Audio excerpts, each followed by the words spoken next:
Good morning, dear ladies and gentlemen. Welcome to Contemporary Digital Implant Dentistry with C-Guide.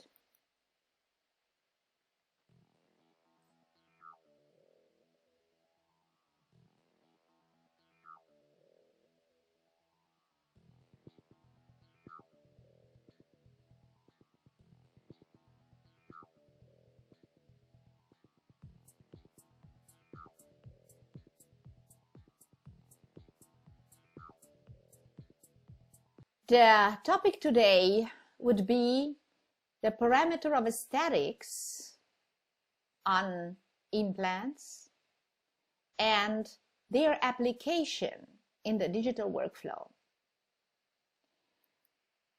In the freehand surgery, we had, based on science and clinics, defined parameters of implant design, implant position, grafting procedures, dimensions of the bone and of the soft tissue around implants.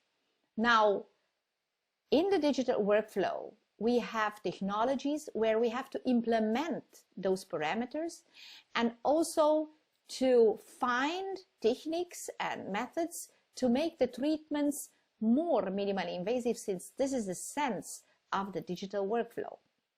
So the question is, and what I would like to discuss with you today is, where are we in this digital dentistry field? Which are the parameters which we know? How do we apply these parameters in the digital workflow? And which are maybe the parameters which we are still looking for and we still want to implement? And also, which are the technologies which are still missing? Which are the parameters which are still to be found in order to do the treatment even more minimally invasive, aesthetic, and functional? So in the freehand implant placement, we managed to reestablish bony situation, soft tissue situation, and transform them in kind of pleasing aesthetic situations in adjacent implant reconstructions. All these parameters of aesthetics were defined in different studies, own ones, but also generally. And we realized that we have a high success of the osseointegration in all these cases, freehand placed cases under certain parameters. Now, today we work with static navigation and dynamic navigation, and actually each and every case is an digital planned case and a digital or a navigated surgery, because we realize that those treatments can be even more minimally invasive. They have a higher precision than the freehand, also an immediate placement of implants. They have a better aesthetic and functional outcome, a higher predictability, also because the planning is much more clear and much more controlled. And it's a reduced time of the surgery if it's made well. Planning is the longer time. The surgery, which requires the presence of the patient, is much more reduced, much more controlled, much more predictable. Nevertheless, we need to find some additional parameters in order to apply and to add all these technologies and to make them match together in a coherent workflow.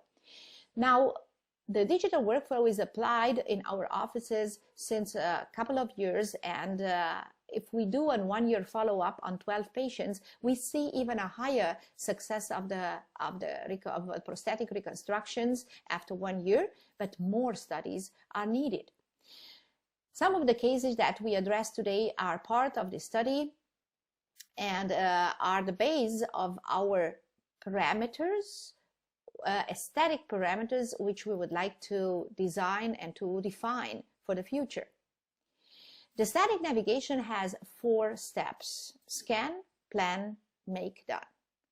The scan stage is the acquiring of all the digital informations of the patient with all the technologies which we have today, beginning with a photography, video of the patient, face scanning, an intraoral scan, lab scan, an occlusal analysis of the patient, a registration of the movements of the jaw, and a DICOM data acquiring with a cone beam CT technology.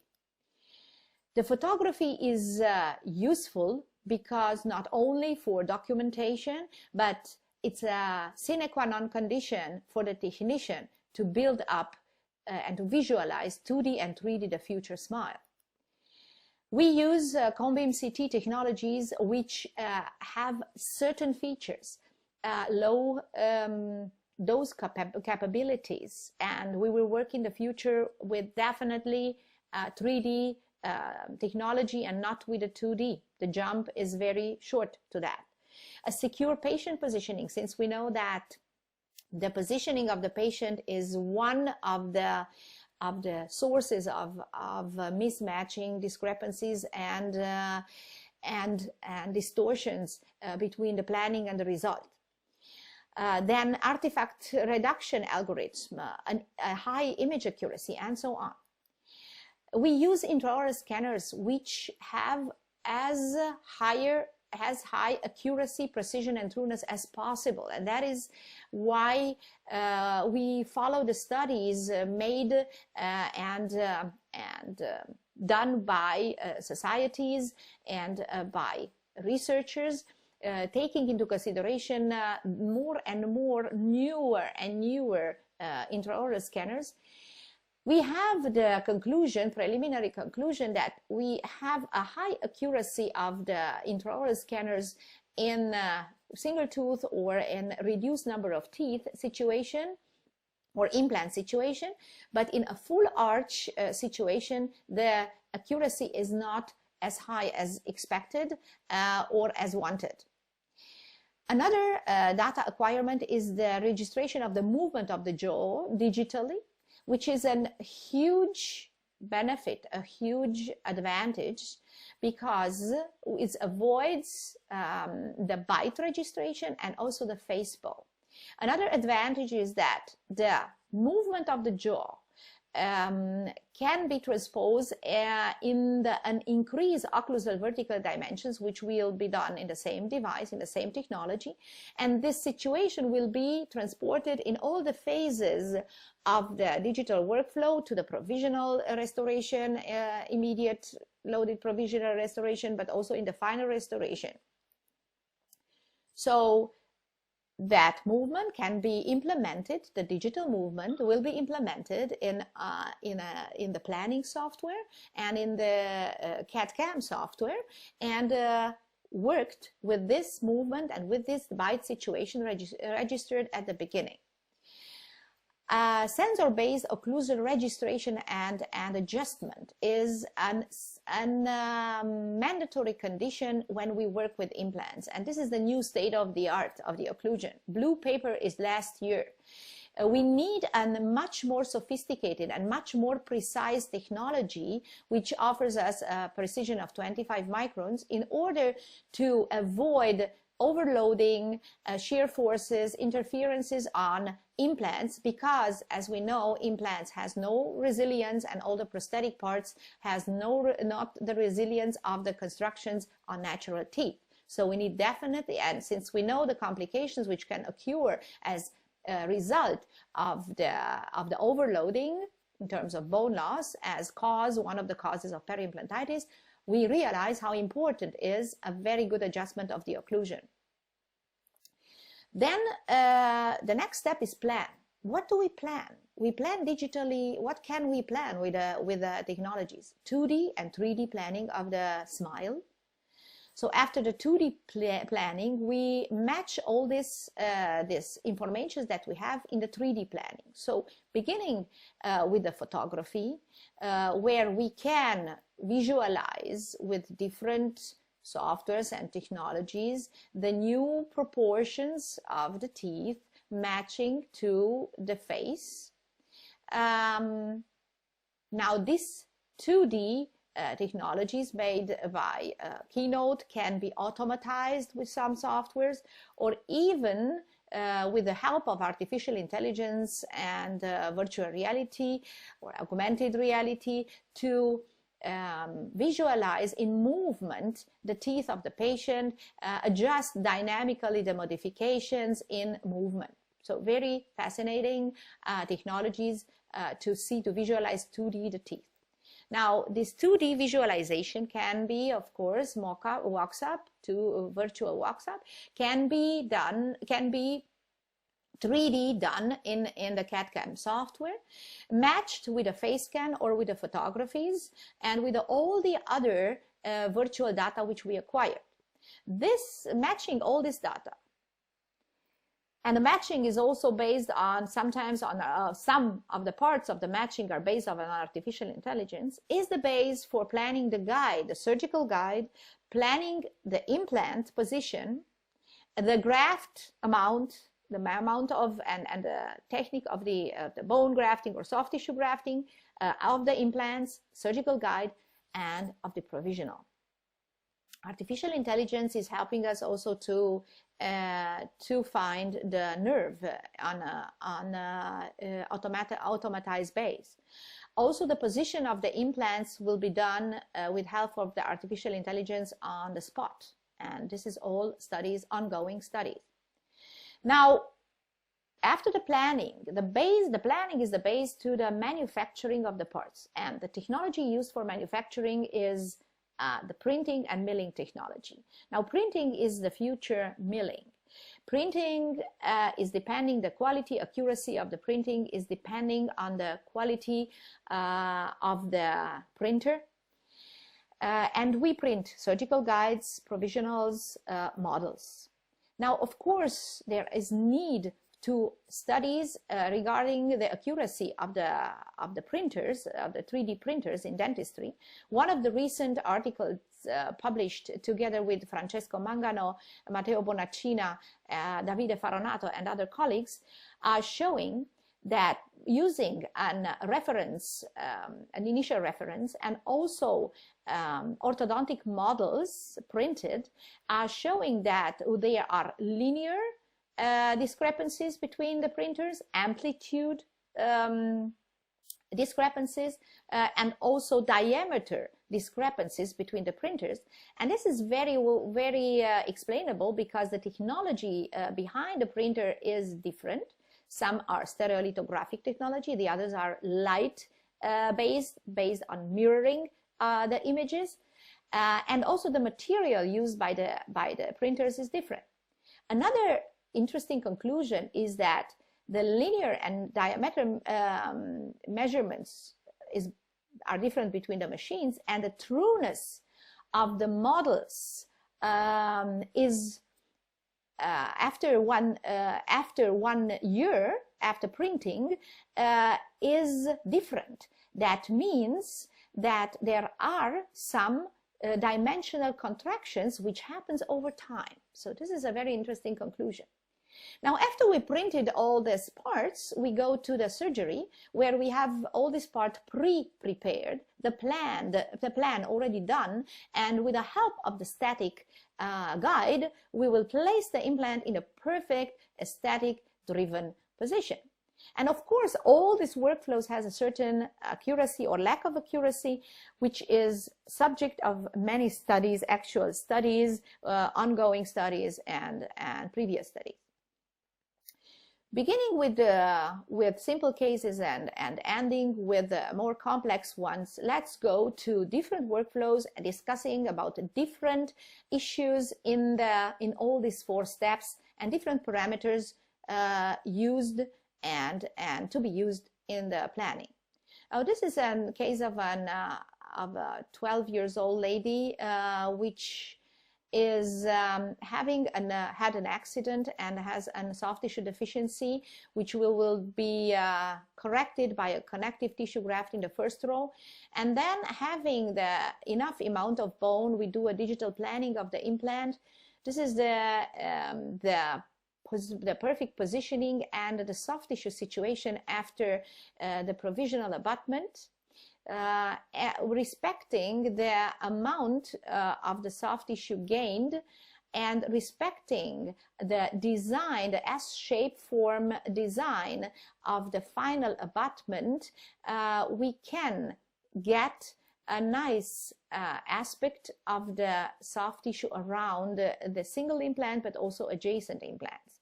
We know that the S-shaped concavity of the transmucosal portion of the final abutment will conserve a firmer connective tissue barrier. That is why we use implant systems which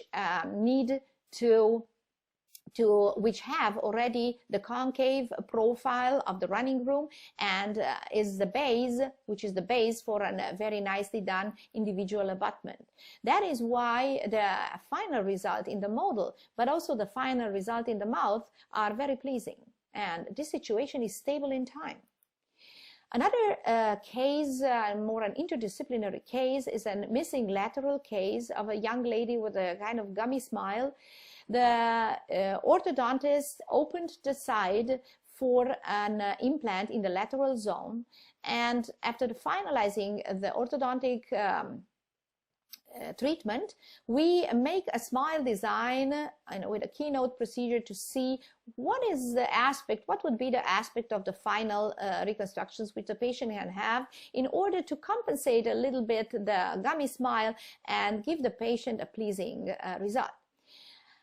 So after the 2D planning of the smile, we realize also that we need to do a bone grafting in the lateral area because missing laterals needs to have, it's lacking bone in the missing lateral region.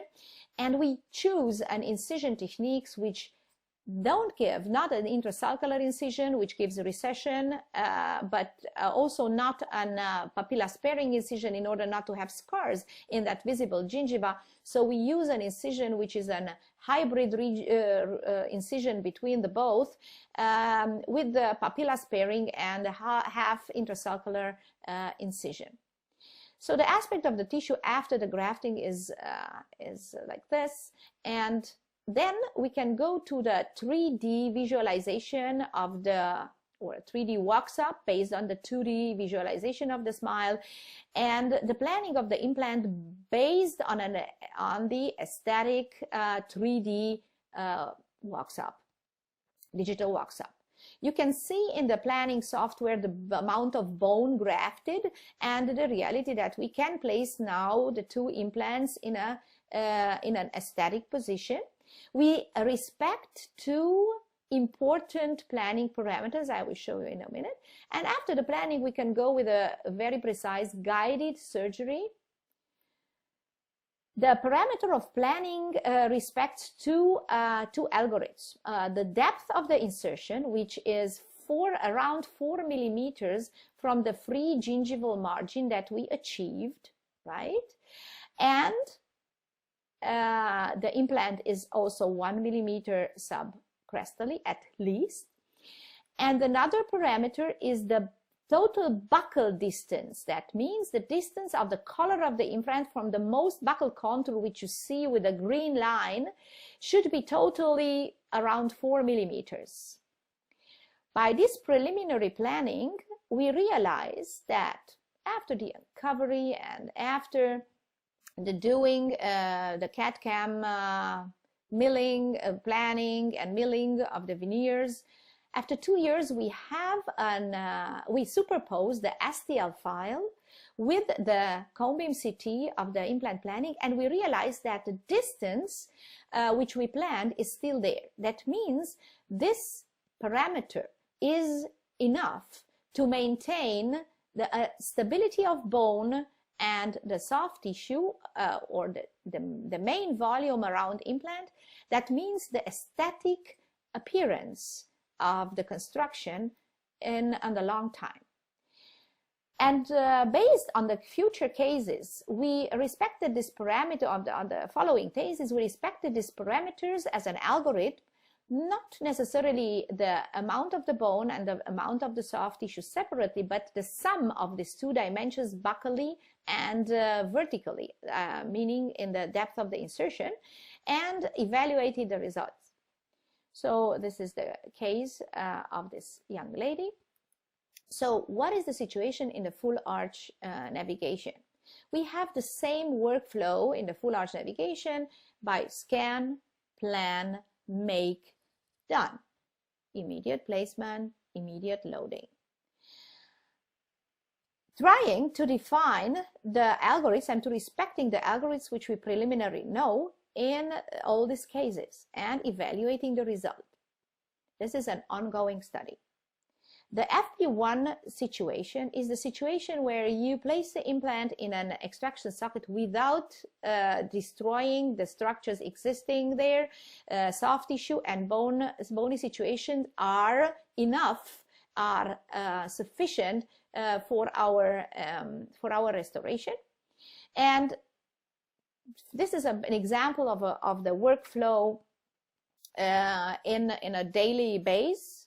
We scan the situation, we do photographies, the patient has a disastrous situation, we match and plan the future smile in an exocad planning software where the implant is also implemented. We implement the movement of the jaw which we registered of the patient, and this movement with an increased occlusal vertical dimensions is the base for the provisional which we do in advance, and also for the final. This is the same environment in the digital environment, including the movement which we use for the final. We plan the implants in a tooth by tooth reconstructions, upper and lower, matching also we can match also the face scan in this environment, and making all the steps in this matched procedures, technologies. Then we plan the implant and the guide in a way that is a tooth-supported guide. We know from studies that the tooth-supported guide is much more stable than the soft tissue-supported guide. That is why we choose always a strategy where we maintain 1-2 teeth, which afterwards will be extracted in order to stabilize the guide by some existing teeth, right, in the upper and lower. The make stage will consider the printing of the guides with this time a sleeve guided surgery, and also the manufacturing of the provisionals based on the 3D walks-up. We use different methods to match the provisional in the perfect aesthetic position, like that palatal base. And then we go to the surgery, which is actually the perfect translation of the planning into the mouth in a very structured approach. That needs a previous session with a team and with a technician in order to see the priorities of every member of the team. And if that is made in advance, the surgery itself is happening in a minimum of time and a minimum of efficiency, and the less of mistakes, upper and lower. We also use the socket grafting, and in the sockets which the implants are placed, the previous mentioned parameters are respected in the depth of the insertion, but also in the buccal dimension, buccal palatal dimension. We use always multi-units abutment to screw retain the provisional. We seal the sockets, and the patient gets this provisional to go home. The patient will use in the time of the osseointegration soft food is an immediate loading. The implants which are placed in the sinus elevated regions will not be loaded. Only the implants which are primary stable are loaded. That's why we use implant systems which have a good initial stability in almost all bone qualities. In the sinus elevation regions, we don't have the 3/4 of the implant covered by natural bone. That is why the criteria of immediate loading is not fulfilled. Susan has short teeth, has a decreased occlusal vertical dimension, which we need to increase. That is the base for our walks-up this time. This is an older case. This was made handmade and lab scan wise scanned, matched with a cone beam CT. And this is the base for the planning of the implants, respecting our parameters, planning of the guide in a digital manner, and manufacturing the model by printing, and manufacturing the guide by, in this time, the provisional will have a metal frame because the teeth are not too high in order to avoid fractures. So then the surgery is actually very easily done. Also an internal sinus elevation. We graft also simultaneously, and this is the situation of the patient after the surgery, and this is the situation of the provisional. Now, of course, patient comes sometimes edentulous. And in this case, the planning starts with a cone beam CT. So the patient has only 2 roots, so that makes a difference because we know already that the guide will be soft tissue supported. So we will have to work with pins. And also the planning needs to be done in a way that the denture will be, or the walks-up will be, of the denture will be matched with a cone beam CT with some opaque references. Ahead at the time, we will do a smile design, and we realize that the teeth should be bigger than before. So this is the walks-up in the form of a denture with opaque points, which will be the radiologic guide in the same time, in order to have matching points with a cone beam CT. Of course, we do a scan of the edentulous situation too, and matching all the components are the base. This is the base for planning the guide, planning the provisional, and to manufacture all the parts which we need then for the surgery.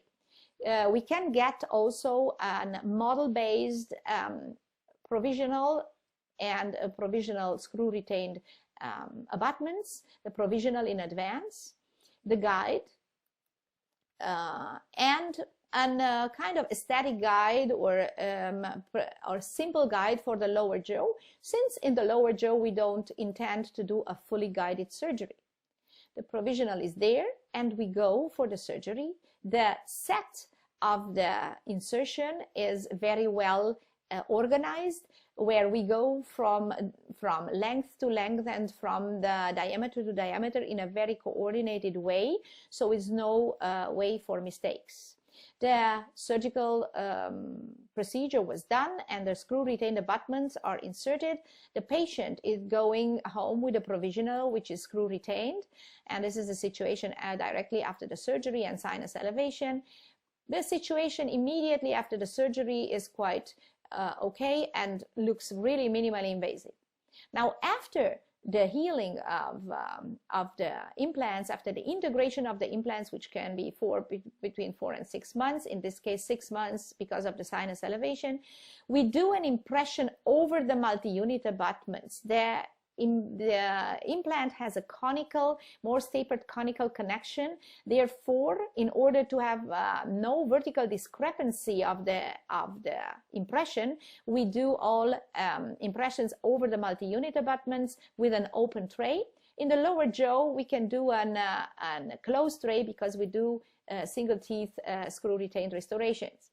In the upper jaw will be a full mouth screw retained restoration. In the lower jaw, single teeth screw retained. The constructions will be done in a zirconia frame with a ceramic coating on it, and this is the aspect of the restoration and the happy patient. So it's a high jump in the quality of life. Now, this young lady is a particular FP1 situation where really we have all the anatomic structures necessary to do a non-invasive procedure.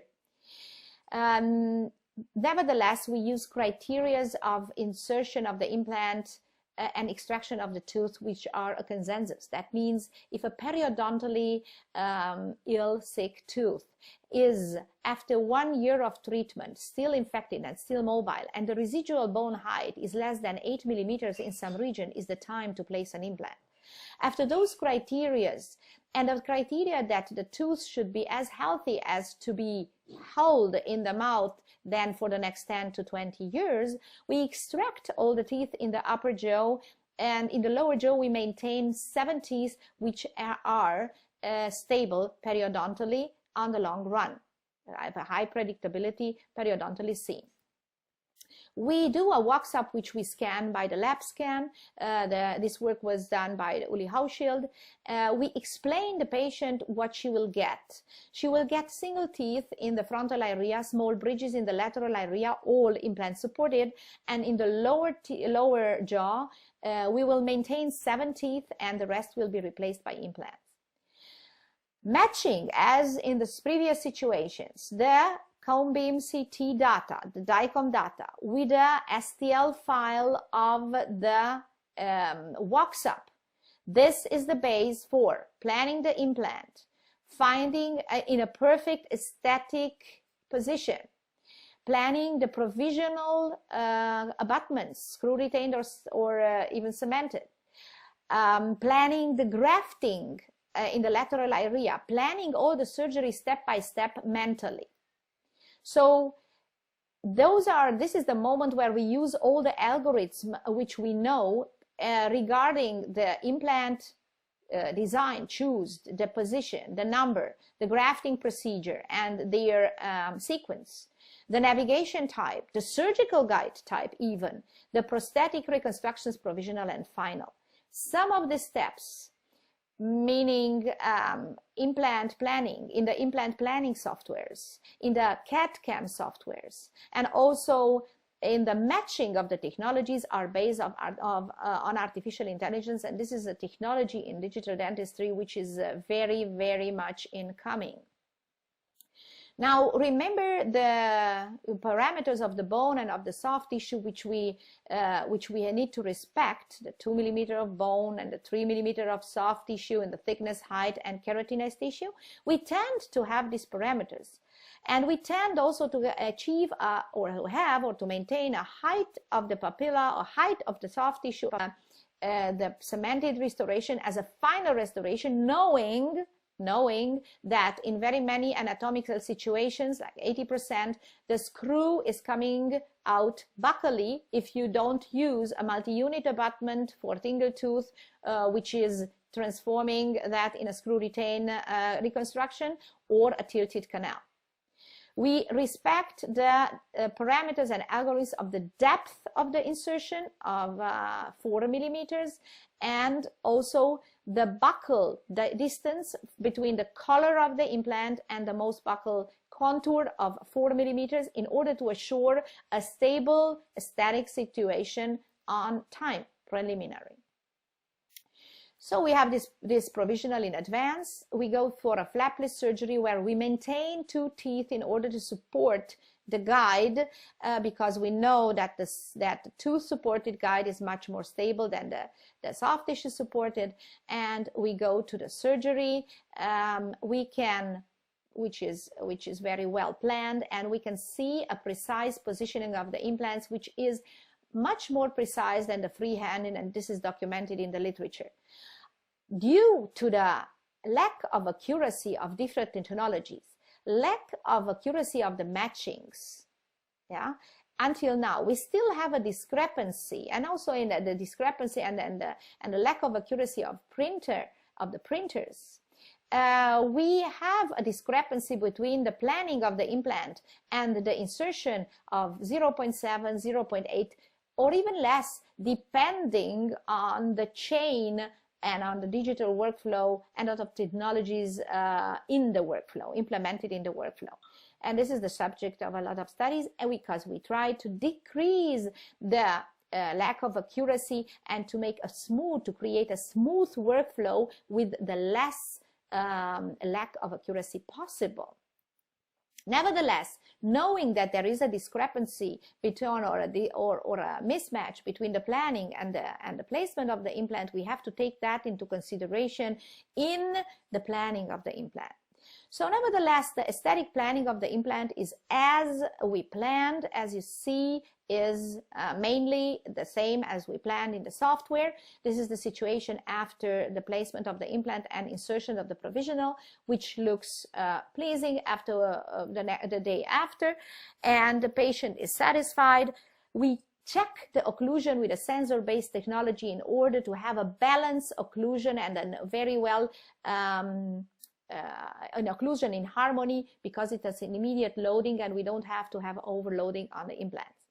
Now, since we are not doing an intraoral scan over all the full arch reconstructions, we get back to the open trade impression over the multi-unit abutments and the superimposition between the provisional and the scan of the provisional, STL of the provisional, and the STL of the impression, that is the base to build up and to design the individual abutments. Some of the softwares are able to define the margin of the abutment paragingivally or slightly subgingivally based on the soft tissue thickness and calculate the tissue displacement which happens.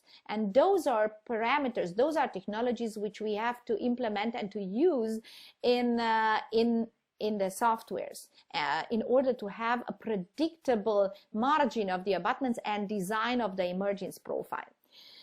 An example, like a parenthesis now, an example of application of the artificial intelligence in the fixed implant prosthodontics was documented in a recent article published in the BMC Oral Health with our colleagues Francesco Mangano and Jafar and Oleg Atmakin, which is based on the reality of a single tooth replacement on implants, where an individual abutment and a temporary crown was made in a CAD software, and it was scanned. Now the scanned hybrid abutment will be stored as an STL file in a certain part of the software.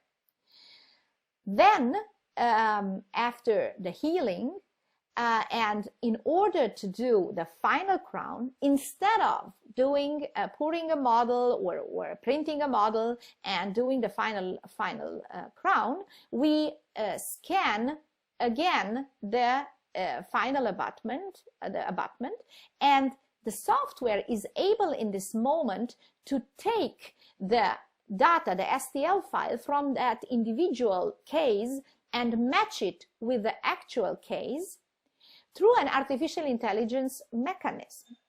On the other hand, is able to trace, to place it in the highlighted region and to trace the margin line as it was before, independent of the level of the gingiva after the healing.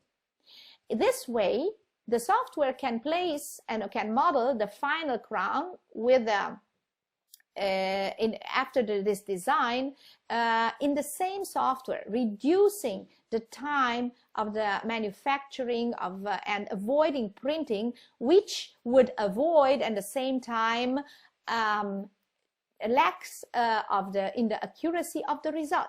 So the deviation, a mean deviation, was 45 microns, which is really acceptable between the planning and between the quality of the fabrication of the individual hybrid abutment.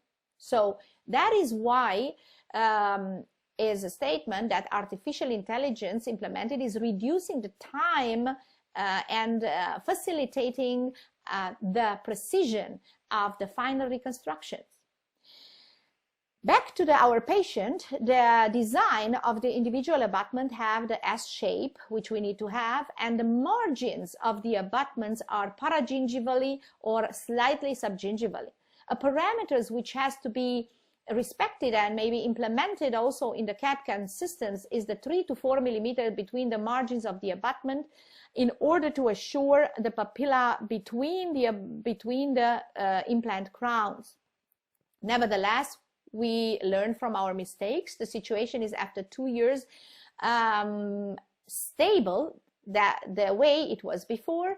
And if we look at the initial situation and the pleasing smile of the patient after 2 years, so we definitely have a jump in the life quality of the patient. On the other hand, we observe the stable, bony, and soft tissue situation around these implant designs with a more tapered conical connection, concave profile of the running room, and all the features that we need to have in order to avoid bone loss and soft tissue. So we check that that parameter, and we see that the 4 millimeters are a parameter to be maintained and to be respected in order to maintain the volume peri-implantary in the long run. Now, of course, we reconstruct the structures, but the key on a long-term success, which the patient wants to have, is also the maintenance. And this is made by a recall every 4 months in order to avoid the transition between an eventual mucositis to a peri-implantitis, which is irreversible or very unpredictably treated.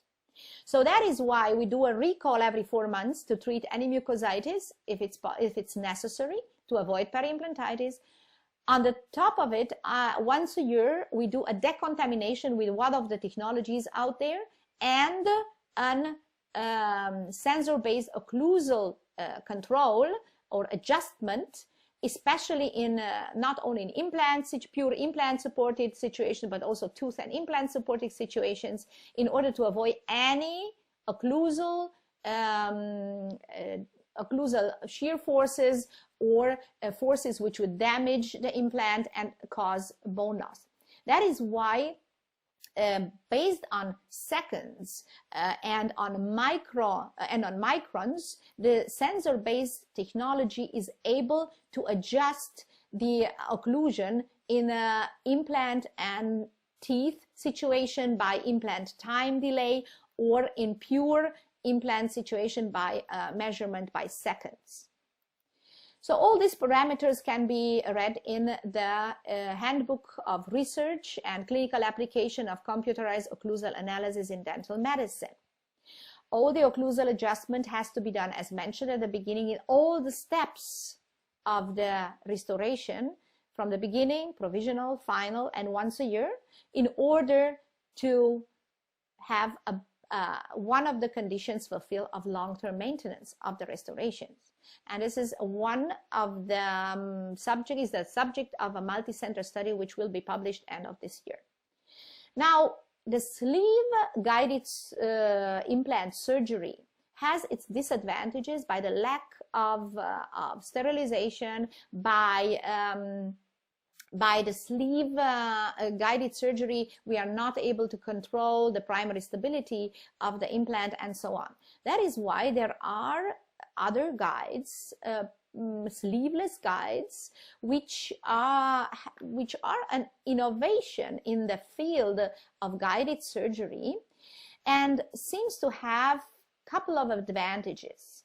The technology is guiding not by sleeves, but by the handpiece, which is guided through canals in the drilling, but also in the implant inserting procedure. It seems to be that, by studies, that the precision is even higher than the sleeve-guided surgery, but more studies are necessary to prove that, which are ongoing studies. This technology has, as I said, a couple of advantages more. That means is an irrigation there, which reduces the heat. Then is heat sterilization possible by the guide. It's a good vision, so we can do an open surgery without removing the guide. Then it's no contamination of the implant sites because there are no sleeves. And we have a real implant torque control, that we can control the primary stability of the implant. So there are a couple of advantages there. So this, we did a couple of cases with the same implant design and different guide technologies. The planning is respecting the parameters which we mentioned before. And again, if the soft tissue situation is appropriate, we don't need additional grafting technologies, but if so, then we need to open the flap and graft accordingly with one of the techniques and matrices which we mentioned in another lecture. We can increase the soft tissue thickness by using matrices plus minus PRF in order to predictably increase the soft tissue thickness, and that can be done with an open technology with this guide. So nevertheless, the soft tissue situation looks pleasing after the provisional, and then we go for the final restoration, which will be done CAD/CAM. And this is the happy patient at the end of the treatment. Another navigation technology is the dynamic navigation. The advantage of this technology is that we don't need a static guide made in advance. That means is less costs and less time necessary. The challenge is that the guided surgery needs to have a skill of the surgeon to follow a four-dimensional target in order to place the implant in the planned position. Also, in a full arch reconstructions, if we have residual teeth, we use the teeth as a reference to stabilize the reference. On the other, for the camera. On the other hand, we need, after the planning, on maybe a mini implant to as support for the camera reference. We can do all the procedures added to this technology, freehand, like sinus or also bone grafting technologies. And this case was done also then CAD/CAM at the end of the day. This is the OPG of the situation in the upper jaw and the aspect of the construction. Another advantage of the dynamic navigation is that the evaluation of the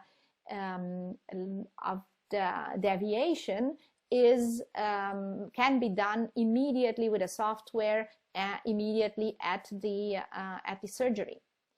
It seems to have, and this is of course what we want, to have a better precision as the freehand, less deviation as the freehand surgery, and of course the more experience gained, the more precise is the result. So all these advantages of the dynamic navigation and also of the static navigation is including a certain experience of the surgeon. There are differences in the accuracy of the result also regarding the surgeon's experience. And that is why by looking for technologies and accuracy tests, we through education we need to reduce the lack of accuracy of the result. So evaluating all these cases made by all these navigation techniques in full arch reconstructions over 3 years, we have a high success of the reconstructions. And just to mention some of preliminary parameters and realities after all these cases, we can resume that we have certain studies of accuracy, trueness, and precision. We need more studies on the accuracy, trueness, and precision of different devices. We need to make studies and tests by accuracy of matching, or to find technologies which are giving us a more accurate matching of the technologies and integration in the same workflow. Then the algorithm number 4 seems to be a valuable parameter or algorithm in the insertion depth and the buccal position of the implant in a static zone. or generally. Then the prosthetic solution is dictated by the tissue height and by the axis of the implant. We need to learn minimally invasive grafting techniques in order to keep the treatment minimally invasive, like soft tissue grafting with envelope and pinhole technique, like the SMART technique for the bone grafting, etc. If it's possible, we have to consider the S-shape emergence profile design using technologies which are predicting us and defining, are able to define us the form of the emergence profile, the displacement of the tissue, and placement, tracing of the margin line of the abutment. So use the technology for that. The parameter of 3 to 4 millimeter inter-abutment distance is important in order to give the base for the papilla. So all those are already parameters known, which has to be respected and implemented as much as possible with or without help of artificial intelligence in the planning softwares. And of course, all these parameters, all these reconstructions has to be maintained with a certain recall menu, which is avoiding the peri-implantitis, mucositis, and peri-implantitis. Again, artificial intelligence and machine learning are fascinating technologies which are invading the existing softwares and existing technologies in digital dentistry. This, together with 3D printing and bioprinting, are new technologies which are coming in and making the digital workflow even more predictable, more minimally invasive, more aesthetic, and long-term success.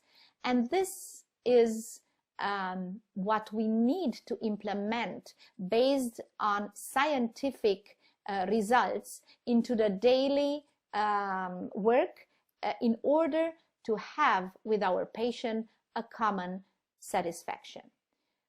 With this, I would like to thank you for your attention and to wish you good luck on your digital implant dentistry field. Thank you so much.